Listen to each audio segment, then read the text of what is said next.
Alright everyone, we're going to do another speed comparison on iOS 13 between the iPhone 7 and the iPhone SE. Now, these phones, obviously on paper, the 7 is faster, it's newer, it's all these different things, but could the iPhone SE technically beat the iPhone 7? Let's go ahead and find out. Now, these are both running iOS 13, the beta 2. I'm going to do this for the betas, but I'm going to also redo these speed comparisons once the official version of iOS 13 comes out, because there's going to be lots of changes, lots of different improvements. So without further ado, let's go ahead and see which one is faster. Now, as stated before, I'm going to open up these third-party apps. I don't want to mess with the system apps because they're all pretty much open up the same time. So I've said this in all my other comparisons as well. So let's go ahead and make sure everything is cleared out in the background. Let me clear these ones out. Okay, everything is cleared out in the background. Let's go ahead and load up Facebook. 3, 2, 1. And the iPhone 7 did load up faster, so that's a really good sign. Let's go ahead and load up Twitter. 3, 2, 1. And the iPhone 7 was faster there as well. So this is a good sign because, even in the beginning of these tests, because, you're spending more money on an iPhone 7. I spent more money on an iPhone 7, so I would want it to be faster. Let's do Snapchat. 3, 2, 1. And again, the iPhone 7 just a little bit faster, not really that much, but it's noticeable. Let's do Instagram. 3, 2, 1.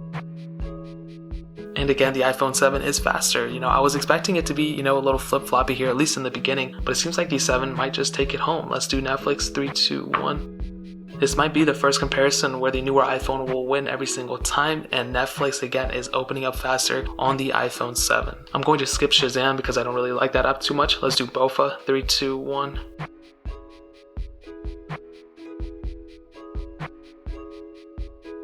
And the iPhone 7 ends up loading it into it faster. Okay, this is really good news. Let's do Temple Run. 3, 2, 1. This is more of a, not a super intensive app, but it is, it takes a little bit of time to load up. So I think I can definitely say the 7 will win, but it's almost like a tie. Okay, that was almost like a tie, but the SE was just a little bit slower. Let's just go into it. Let's see if we can play into it, see if it glitches up on either of these devices. I think the SE kind of glitched up in the beginning, but it's really not that big of a deal. It's like kind of whatever. Quizlet. 3, 2, 1. Yep, the 7 ended up winning there too. Okay, pretty cool. Dropbox. 3, 2, 1. And this is the sad part, the SE ended up actually loading up that faster. Kind of sad, I did not expect that. So again, this is a case where not every single time the newer iPhone will win. Let's do Thank You. 3, 2, 1. But this is probably the furthest any iPhone, a newer iPhone versus an older iPhone, where the newest iPhone actually ended up winning more time. So as you can see, I think both of them are pretty much playing at the same speed. Not really too much of a difference in terms of that. They're both glitching up. They both didn't glitch up that much anyway. Snake versus Blocks. 3, 2, 1.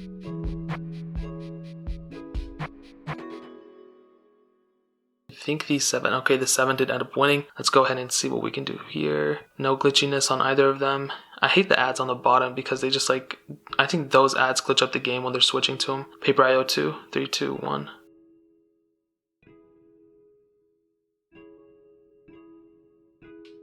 And the iPhone 7 did end up winning there too. Let's go ahead and play a little bit of it. See if they glitch up at any point, where I don't think they really do. Dang, I just lost. Okay, whatever. Let's do Fruit Ninja. 3, 2, 1.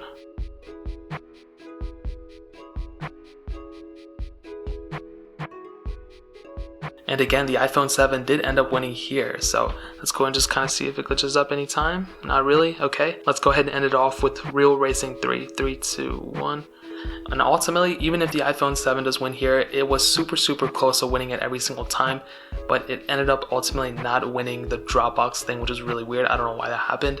As you can see, we're already into it on the iPhone 7.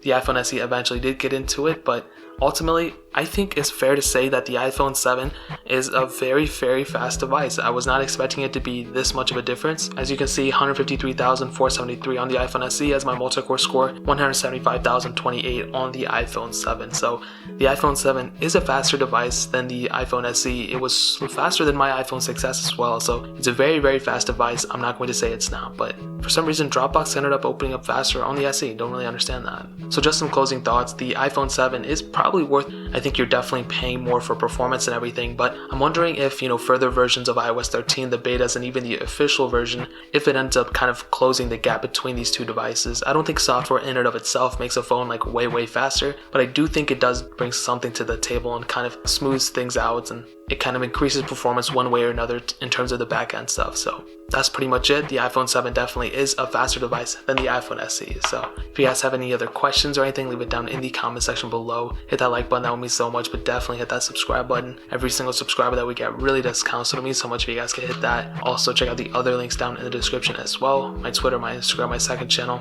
all those links are linked down below. I'd really appreciate it if you guys could check it out. But more importantly than everything else, I love every single one of you guys. Hopefully I'll catch you guys in the next video. Peace out till then.